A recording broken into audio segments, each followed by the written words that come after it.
Did you guys like my intro? I had to use Handel's Messiah because I love this watch. I love this brand in front of the camera. Omega has become my favorite brand. It's always a treat and a joy and a fun experience to take a look at something that I don't know, I just really identify with. This is an interesting sport model from Omega, technically called the Speedmaster Mark II Co-axial Chronometer Chronograph.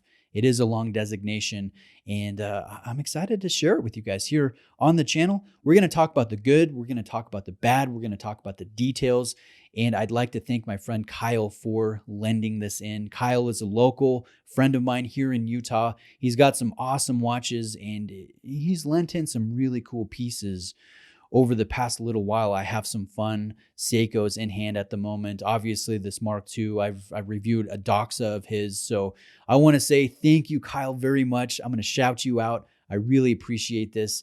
And now let's talk about this Mark II from Omega. I will say this is a funner and more impressive watch. It's technically superior to the classic Moonwatch. Is it more iconic? No. Is it better suited to a wider range of wrists? No, it's definitely not everyone's cup of tea. It is very retro. It is very bold and dominant, and that might not be your thing. It might be a turnoff. But as an Omega fan, I really like what I see here. Now, again, I am biased. This is my favorite brand, but I am aware of my bias. And I will try to be objective, and we will highlight the negative elements as well. So let's start with dimensions: 42.6 overall diameter, 46.3 in overall lug-to-lug length. And if we look at the side profile, you guys can see how the ends are squared off here. So it's a true lug-to-lug length. 15.1 in overall height, and I will say it wears tall. It wears more substantial than this 15.1 millimeter dimension, nominal dimension would indicate. You guys can see that this has a lot of stainless steel in the case, and you compare this to, say, the classic Moonwatch, which I own, the Sapphire Sandwich.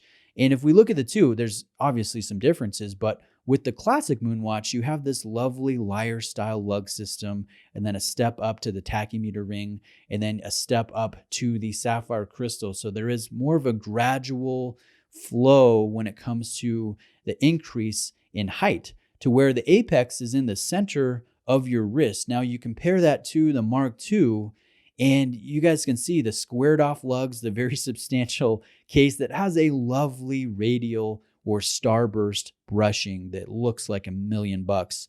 Then we have a flat sapphire crystal. So really almost the apex or the tallest level of overall height is not just in the center of your wrist, it's also near the ends of your wrist. So it does wear dominant and a little bit top heavy. So you might be drawn to that. You might like a substantial sport watch from time to time, or it might be a deal breaker for you. Now, finishing off the dimensions, we have a 20 millimeter lug width, and notice the bracelet, how the ends flare out. Those are at 22 millimeter. Then there is a 4 millimeter taper down to 18, where the clasp connects the two portions of the bracelet together. And it is a classic Omega clasp, very substantial, with high polished oval pushers here to open the clasp. And if you look at the backside, you guys can see the push button where you can extend the travel or compress the travel to a degree without a tool on the fly, which is fantastic. And it's something that I know a lot of you love, and watch brands should be putting on almost every bracelet, in my opinion. So that is present here. Let's take a look at the bracelet. We have rather short links, so it strengthens that vintage aesthetic. There are screw heads on either side of each one of the links with a substantial rod connecting the two in the center. And then notice this is not Rolex rigid, but it's not Grand Seiko loose when it comes to the flex and give. It strikes a nice balance between the two, and I find it very comfortable. And I like the fact that it's all brushed. It ties in well with the top of this dominant case, that starburst brushing. And then that also ties in very well with this beautiful dark gray dial and the pop of the fluorescent orange accenting that I just love. So I love the look. It is definitely very fun. And it is a little bit more toolish and less refined feeling than a classic Moonwatch that highlights a lot of the polish and whatnot, and carries a little bit more finesse in the various finishing. This one obviously is a lot different, and I really love that. In fact, I think this specific color combination with the orange and the gray is the best one that Omega makes. I like this more than the two-tone. I like this more than the basic black. I think this one is the way to go. I think it is the most attractive and striking. Now let's take a look at some dial details here, and I'll talk about the movement as well as some of these details. I love the fact that your timekeeping, your hours, your minutes, and you're running subsidiary seconds at the 9 o'clock position. Each one of the hands are done in white, which is nice. And it contrasts really well with this pop of orange that's done with everything related to the chronograph or the elapsed timing. So your chronograph seconds hand, your minute register, your hour register is all done in that pop of orange. And it's so great. Now let's angle the watch, and you guys can see under the tachymeter ring, there is an element of orange as well, which you don't see looking at the watch top down, but you can see at an oblique angle. And that's lovely. I really like that attention to detail. Now the movement here is the caliber 3330. It is a column wheel chronograph with a free sprung balance, a silicone hairspring, so it's going to be anti-magnetic. We have 5 position and 5 temperature adjustment. This is a certified chronometer by the COSC, but it is not certified by the Swiss Federal Institute of Metrology, or METAS. So just be aware of that. 52 hours of power reserve, a coaxial escapement. The movement carries 27 joules, 28,800 beats per hour, or 4 hertz. And then this is a heavily modified Valjoux base. So it is unidirectionally winding when it comes to the automatic rotor. And as such, it will have that Valjoux wobble. And you can feel that from time to time on your wrist, that rotor going to town, spinning in one direction. It is definitely a love it or hate it element of Valjoux-based movements. And so if you hate it, you're not going to like this watch. If you don't mind it, in fact, if you enjoy it, you like to feel a little bit of the firecracker on your wrist, then I think you'll like this movement. Now, there is one thing to note. The date at the 6 o'clock position, you guys can see it's blacked out. I think aesthetically that is the correct choice. This would not look as attractive if that was a white disc. But to adjust the date, you don't do it via the crown at the 3 o'clock position, which is a push-pull crown, not a screw-down crown, even though the watch does carry 100 meters of water resistance, or double that of what's found on the Speedmaster Professional.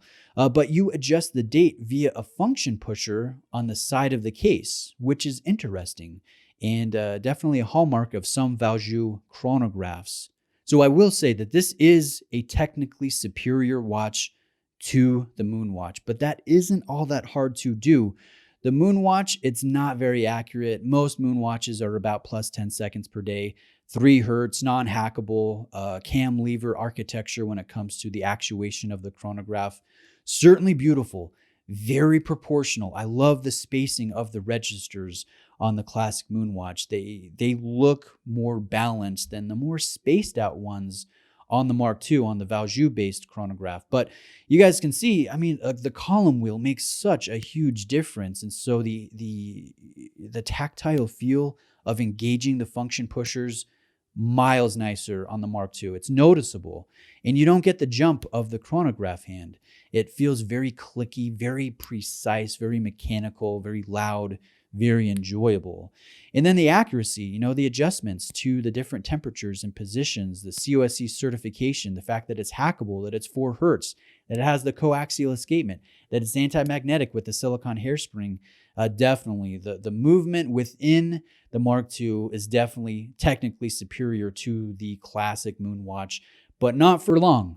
The Speedmaster, as we know, has been updated and unveiled recently by Omega, and will be getting a METAS certified 3861 caliber. So I don't know what Omega's plans are for the Mark II. I would imagine that eventually this will get a METAS movement. In fact, if you go to Omega's website right now, you guys will see it's technically not available. The two-tone version is available, but the basic versions are out of stock, and I don't know if they're going to be making more.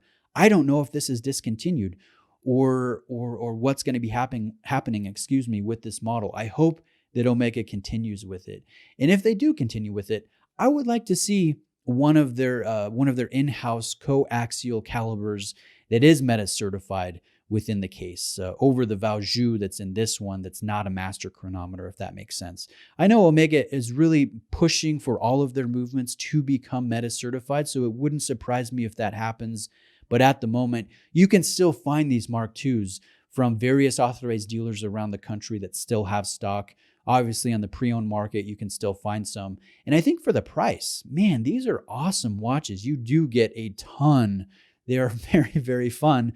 Again, the radial sunburst brushing on this dominant retro case, the lumed tachymeter ring that looks so good in low light. In fact, the lume is far better on the Mark II than it is on the classic Moonwatch, even though the indexing is still printed on both applications. It's just more satisfying and a little bit better in terms of longevity on the Mark II. I look at the price and I definitely see a funner, more impressive, more technically superior watch at a price that really is more affordable than the classic Moonwatch, and that will only continue to be strengthened as the new updated Speedmaster hits stores and prices go up and discounts, at least initially, are not available. So guys, what do you think of this Speedmaster Mark II? I think it's a love it or hate it design. Obviously, I love it.